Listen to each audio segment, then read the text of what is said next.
술 취하지 말라. 이는 방탕한 것이니 오직 성령으로 충만함을 받으라.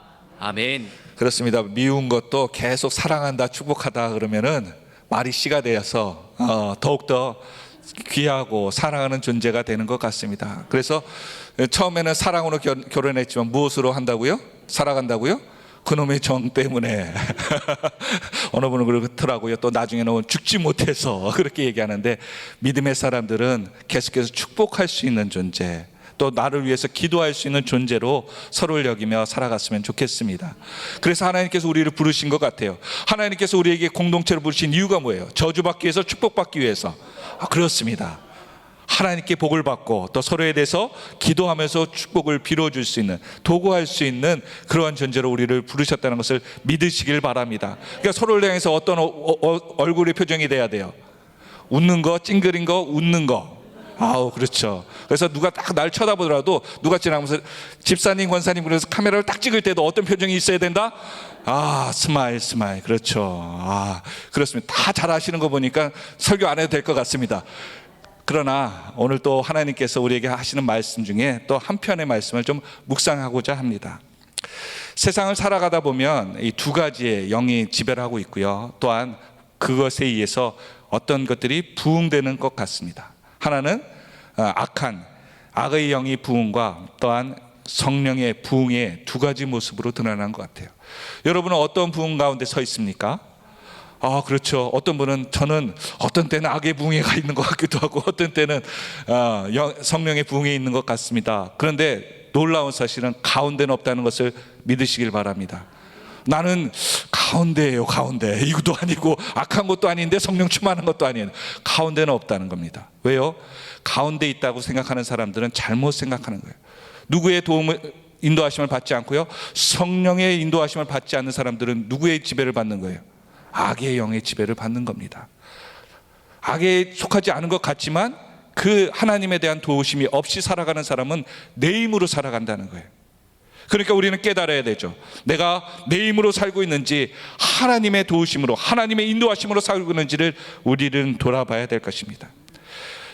성령의 이끌림이 없는 사람은 분명히 그 인생이 패망한다고 성경은 나와 있습니다. 세상의 뜻대로 사는 사람, 내가 하나님에 속하지 않고 살아가는 사람은 디모데후서 3장 1절부터 5절까지 이러한 멸망의 삶에 살아가고 있다고 얘기하죠. 한번 말씀 보여주시겠습니까? 디모데후서 3장 1절부터 5절까지 말씀 한번 같이 읽어보겠습니다. 시작.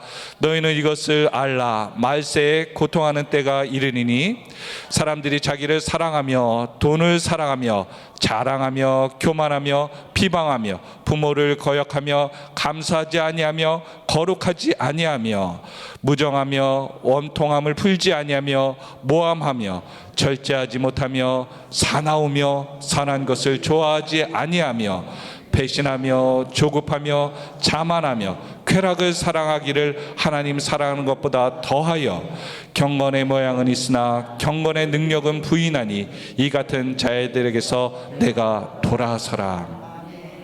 여러분 쭉 읽어보면서 나의 요즘 살아가는 그 모습에 걸리는 것이, 부합되는 것이 무엇이 있습니까? 제가 한 부목사님의 설교, 우리 교회 부목사님의 설교 가운데 이 성내는 것에 대해서 하나님의 성령이 충만한 사람, 하나님의 인도하심을 받는 사람, 믿음의 사람들은 이 성냄, 화남에 대한 것들을 말씀을 증거하시더라고요. 근데 제 마음에 그 말씀이 와 닿았습니다. 반응해야겠다는 거예요. 하나님 앞에서 반응해야겠다. 내가 성깔로 사는 것이 아니라, 성질로 사는 것이 아니라, 내가 옳고 그름이 문제가 아니라 내가 그 문제 가운데 어떠한 반응을 하고 문제에 대해서 어떠한 이야기를 하고 사는가를 하나님이 말씀하시는 것 같다는 깨달음이 왔다는 거죠. 물론 넘어질 수 있고 실패할 수 있습니다. 그러나 세상에 있는 모든 기질들이 우리 가운데 있을지라도, 모습이 있을지라도 그것을 깨닫고 하나님 앞에 돌아오는 자가 있고요, 그것을 깨닫지 못하고 계속해서 용납하고 그것을 인정하는 사람들이 있어요. 그래서 어쩔 거야, 나도 억울한데 나도 할 말을 하고 살아야 되지 않아? 라고 믿음 생활하는 분들도 있어요. 그런데 하나님 앞에서, 주님 앞에서 그 말을 한다면 욕과 같이, 하나님, 나 분명히 하나님 앞에 할 말이 있어요. 나 하나님 앞에서 실수하지 않기 위해서 수많은 예배를 드렸고 하나님 앞에 떳떳한 인생을 살아왔어요. 그런데 하나님께서 뭐라고 하십니까? 그의 입술을 부끄럽게 하시는 거예요. 오늘 우리가 하나님 앞에서 자랑할 것이 무엇입니까? 오히려 반대로 하나님이 자랑할 것이 많아야겠죠. 우리는 은매 기주고 하면서 우리가 하나님 앞에 낮아야 되는 인생을 사는데, 우리는 계속해서 교회에 대해서, 하나님에 대해서 우리가 원하는 것들이 많아진다는 것입니다. 오늘 본문은 이러한 세상을 살아갈 때 세상의 기질로, 세상의 영으로, 세상에 따라서 사는, 기준으로 사는 사람들에게, 또한 믿음이 사람들에게 흔들리는 사람들에게 오늘 어떠한 것이 우리의 인생 가운데 꼭 필요한지를 다시 한번 점검하라고 말씀하는 줄 믿으시길 바랍니다. 오늘 본문으로 에베소서 5장 18절의 말씀을 같이 한번 읽어보겠습니다. 시작.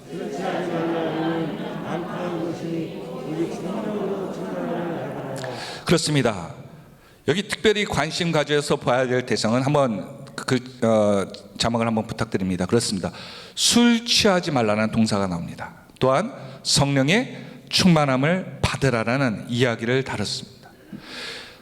여러분, 취하지 말라라고 성령 충만은 같은 어원으로 시작됐다는 것입니다. 술 취하면 어떤 모습이죠? 죄송합니다. 이런 표현을 강단에 써서 도그가 되죠. 도그가. 영어를 죄송합니다. 이렇게 함부로 콩글리시로 가겠어. 못 들으신 분들 있죠? 개가 됩니다. 죄송합니다. 이렇게 알아들으시는군요. 죄송합니다. 술에 취하면 사람들이 어디에서 자는지, 어디에서 있는지, 무슨 행동을 했는지 전혀 알지 못하는 거죠. 왜 그렇습니까? 중추신경을 지배받는 거죠. 자기의 이성을 잃어버리는 겁니다. 제가 학생 시절, 고등학생 시절에 축제, 다른 학교에 축제를 갔는데요, 선물을 주는 퀴즈를 하는 겁니다. 그래서 이렇게 질문이 있더라고요. 지금도 그렇게 오래됐는데 지금도 생각나는 퀴즈였습니다. 맥주 50cc, 500cc죠. 500cc가 얼마인지 여러분 기본적으로 다 아시죠?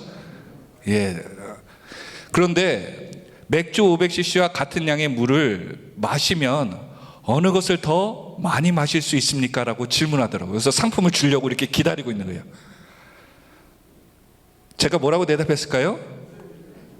물이요. 웃으시는 분들은 다 아시는 거죠?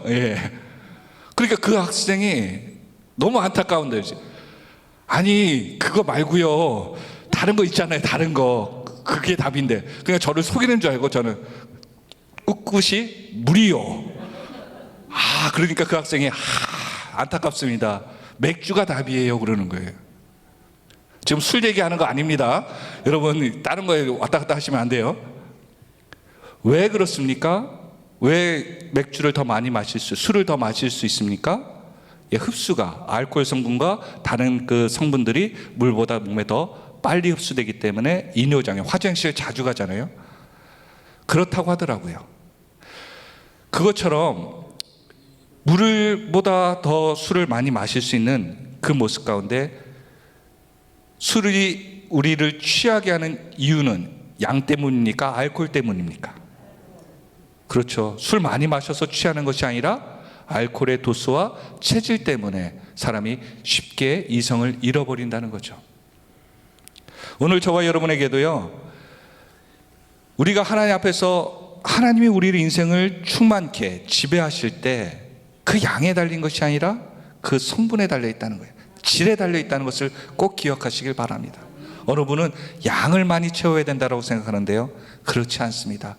그 시간에 어떠한 질을, 영적인 질을 하나님과 만나고 있고 지배를 받고 있느냐에 따라서 달라질 수 있다는 거예요.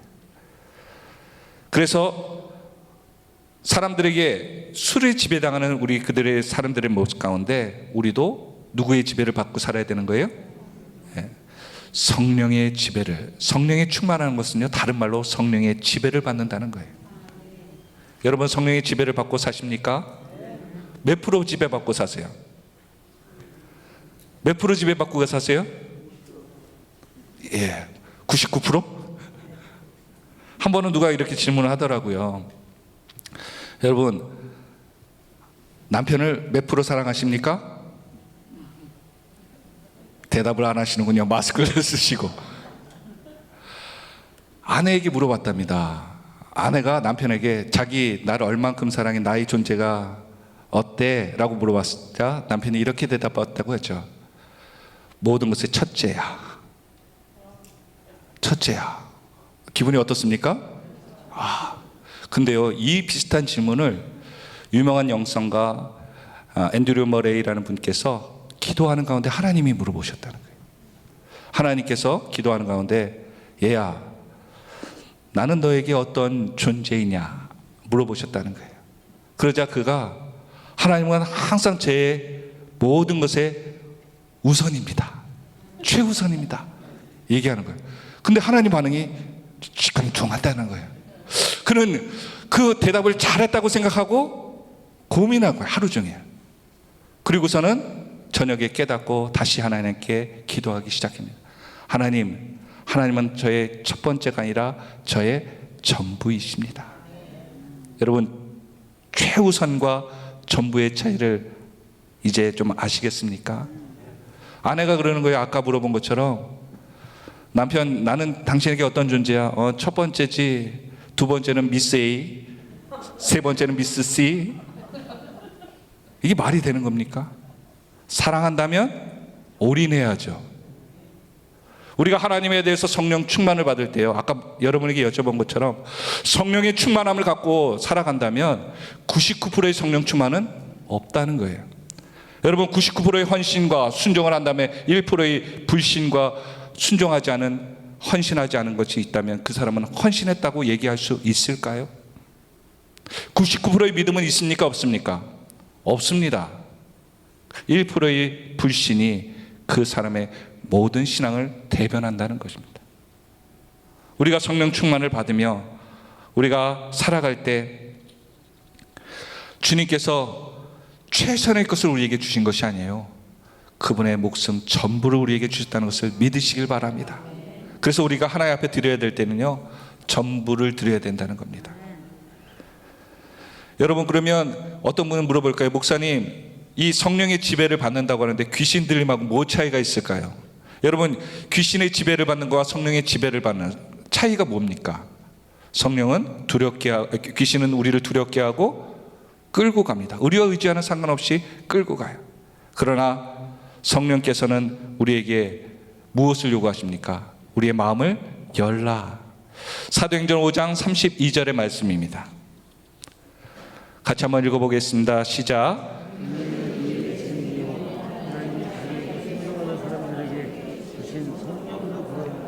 성령 누구에게 주신다고요?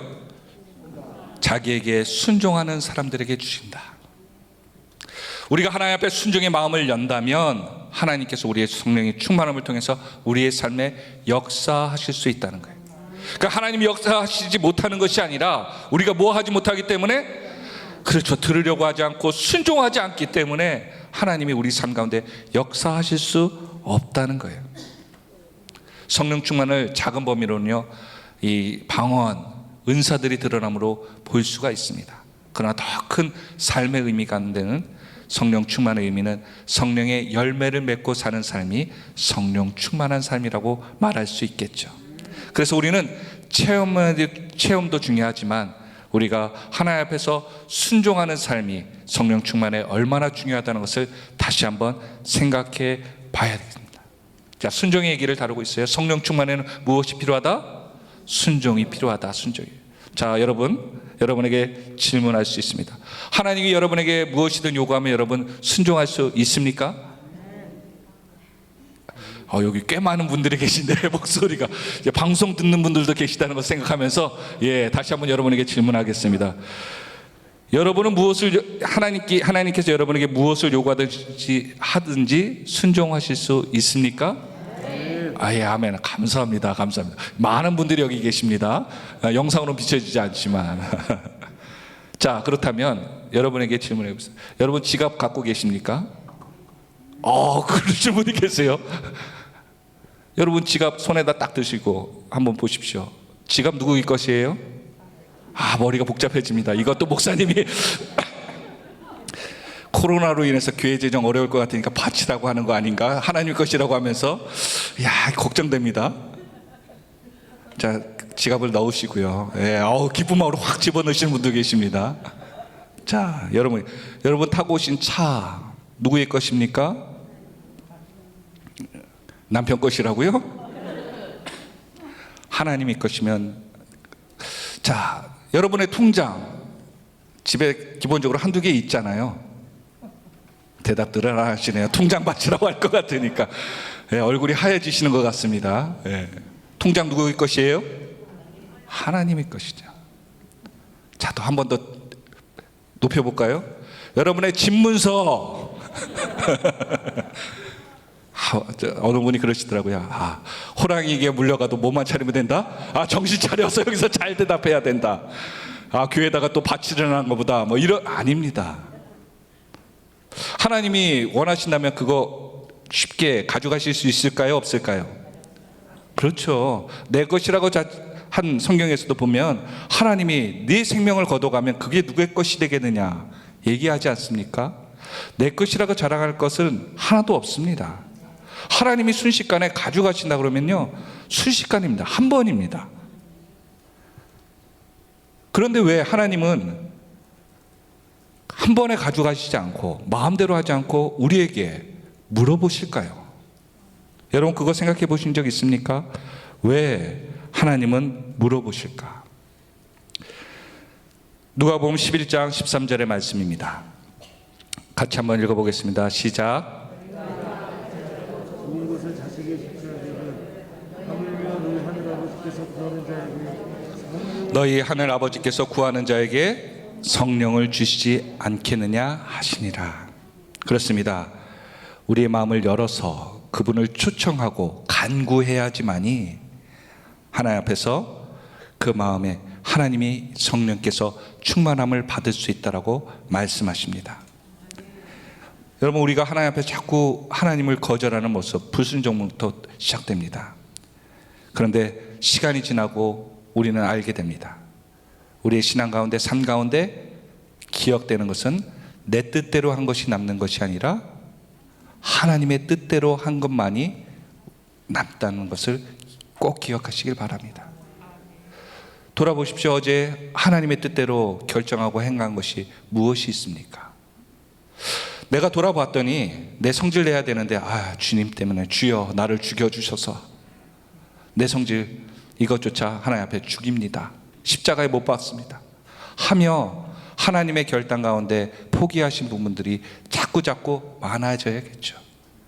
근데 그런 것들에 대한 상관없이 아무런 분별력 없이 그저 하던 대로 내가 말하는 대로 변화 없이, 그래서 자녀들이, 주변의 사람들이 예수 믿어도 똑같구만 하는 그 조롱거리에 대상이 되어 왔지는 않는지 우리는 우리 자신을 돌아볼 필요가 있습니다.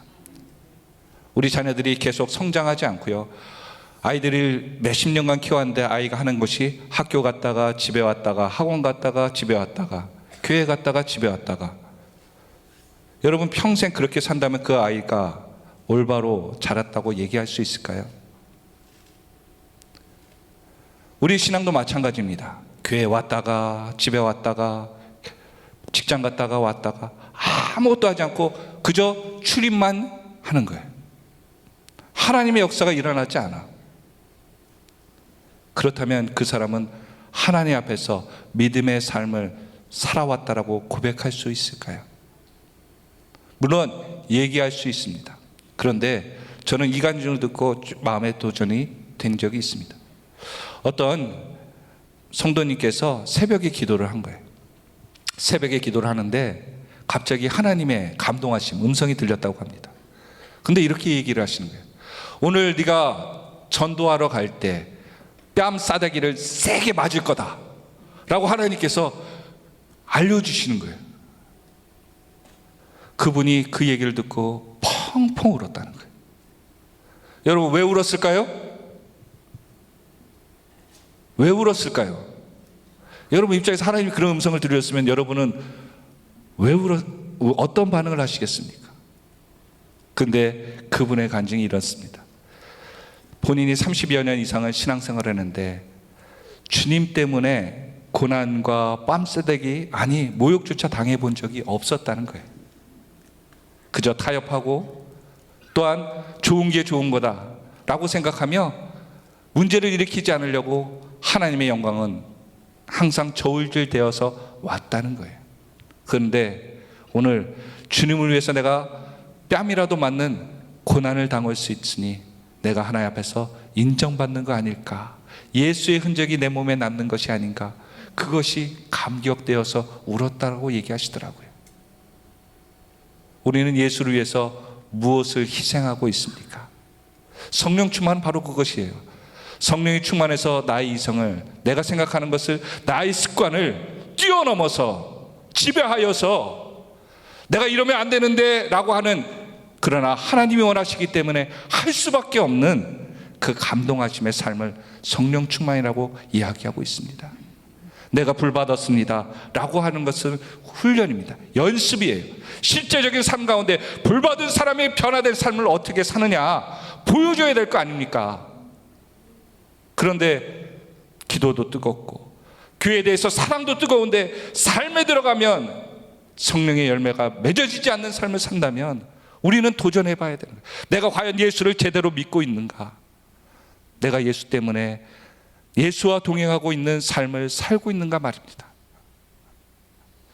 우리는 죄인이 아닙니다. 누구에게가 죄를 지은 게 아니에요. 그러나 하나님 앞에서는 분명히 죄인입니다. 우리는 겸손하게 우리의 모습을 돌아봐야 될 필요가 있다는 것입니다.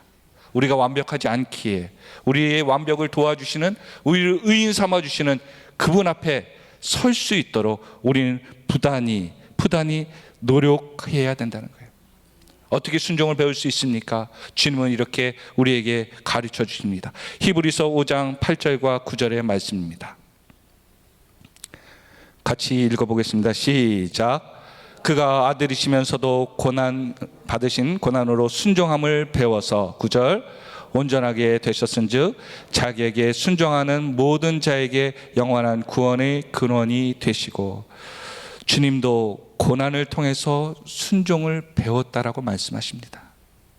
우리의 순종, 내 머리로서는요 불완전한 순종입니다. 노력으로는 순종을 이룰 수가, 완전한 순종을 이룰 수가 없어요. 죽는 죽음의 순종만이 완전한 순종을 이룰 수 있습니다. 그러니까 순종을 완벽하게 성령의 충만함을 하기 위한 그 모습은요, 내 힘으로 될 수 있다 없다? 안 된다는 거예요. 안 된다는 거예요. 주님이 도와주셔야지, 하나님의 은혜로만이 그것이 가능하다는 것을 믿으시길 바랍니다. 말씀을 맺습니다. 술 취하지 말라고 성경은 얘기하고 있습니다. 그래서 세상 사람들은 큰 죄를 지었을 때 보통 이런 말을 하죠. 제 정신이 아니었나 봅니다. 제가 원하는 방향이 아니었어요 라고 얘기합니다. 그것은 무슨 말입니까? 누군가의 지배를 받고 살았다는 것이죠. 믿음의 사람들을, 저와 여러분들은 누구의 지배만을 받아야 됩니까? 성령의 지배, 성령의 충만함만을 받고 살아야 됩니다. 그 어떤 것도 우리 인생을 지배하지 않도록 우리는 분별하면서 내가 죽어야지 가능하다고 주님 앞에 고백하며 사는 저와 여러분이 되었으면 좋겠습니다. 오늘 하루도 자신이 십자가 앞에서 주님이 모든 것을 내어주셔서 99%가 아니라 100%야 라고 얘기하시며 그분의 순종과 헌신을 우리에게 보여주시며 성령 충만을 말씀하신 것처럼 우리도 이 하루 또한 이 한 주간 우리의 삶의 처소에서 주님에 대한 온전한 성령 충만을, 성령의 열매를 맺기 위해 몸부림치는 저와 여러분이 되기를 예수 그리스도의 이름으로 축원드립니다.